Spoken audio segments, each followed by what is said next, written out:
Hey, welcome to another episode of Atkins Diet in the Kitchen. My name is Kent Altena, and this week's episode is dedicated, one, to all my Swedish listeners or viewers. I've been requested by one of them to make a special Swedish dish. I want to dedicate this to her, and this obviously goes on with my Super Bowl series, finding out some snack foods that one can have as an appetizer before the game. And what better else? Swedish meatballs. So come along with me and we'll make it up. So I have my 1 tablespoon of coconut oil cooking in the pan here. I'm going to toss in 1 medium onion to start sweating. And to that I'm going to add just a dash of salt. We'll let this cook over here while we start mixing ourselves up. We have 1 pound of ground beef.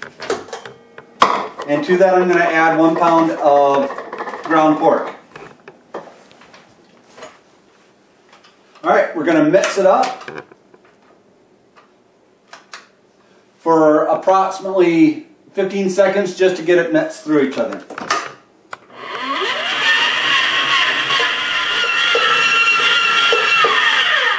Alright, so the ground beef and the ground pork are mixed through each other. To this, I'm going to add a teaspoon of salt.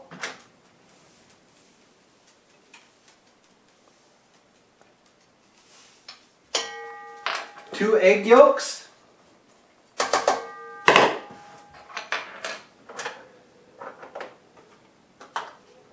a half teaspoon of black pepper,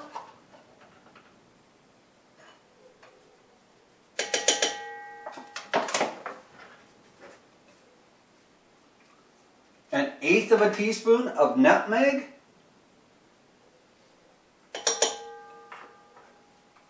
a 1/4 teaspoon of allspice,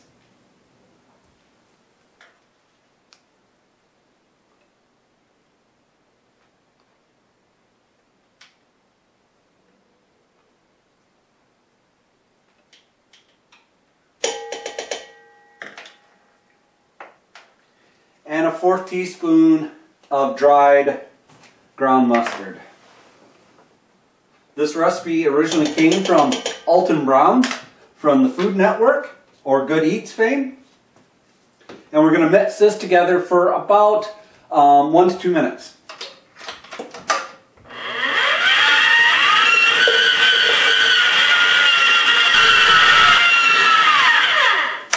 Okay, so it's just finished up.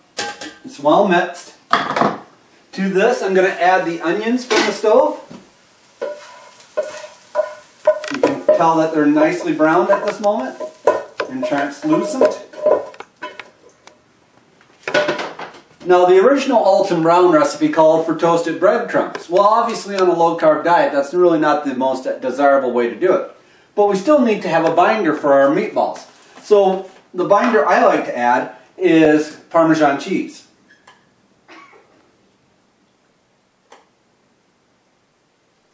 Add this in. We'll mix one more time for just a couple seconds.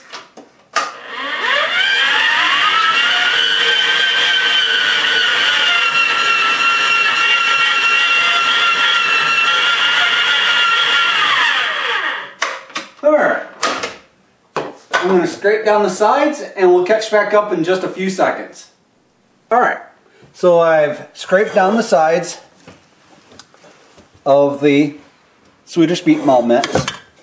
So at this point I'm going to turn on my pan again, using a tablespoon, portion out roughly about 1 ounce of the stuff, roll it into a ball and put it in your pan. Now you could also put into a sheet pan that has raised edges like this one and put them in the oven for 450 degrees for 10 to 15 minutes. But being that I have to make a sauce on top of the meatballs, I might as well only dirty up one pan.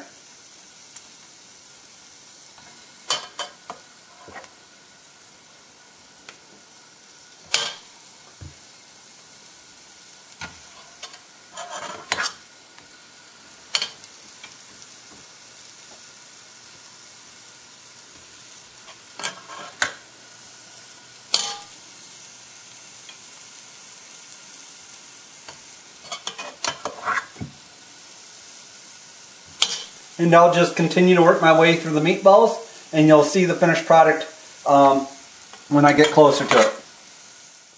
Okay, so the meatballs are done at this point, so we'll take them off the heat.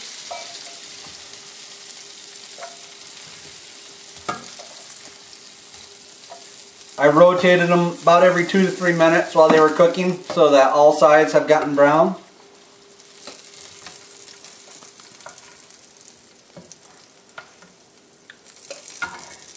About 25 meatballs here.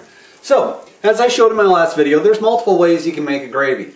While this way is just the easiest one that I've found, you could also make it with egg yolks, but I think this way works just a little bit better. I got 2 tablespoons of carb cook here.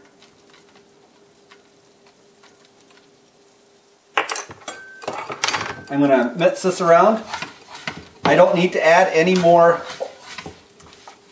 oil to this, as the drippings from the meatballs is certainly enough. I want to scrape up all the fond off the bottom, which is that brown crusty parts, which are the flavor bits.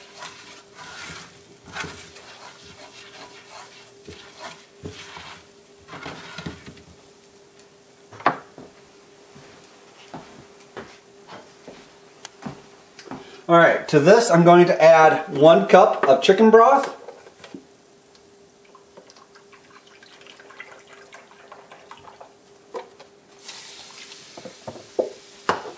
One-third cup of heavy whipping cream.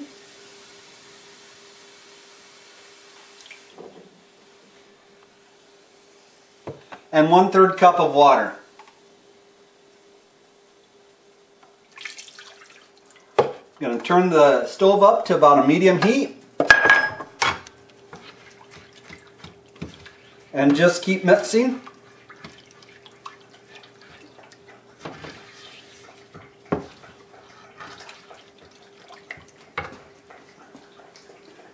This will congeal down in about 5 minutes of cook time. We'll add the Swedish meatballs back into the gravy mixture, and you'll see the finished product. I'll talk to you guys then.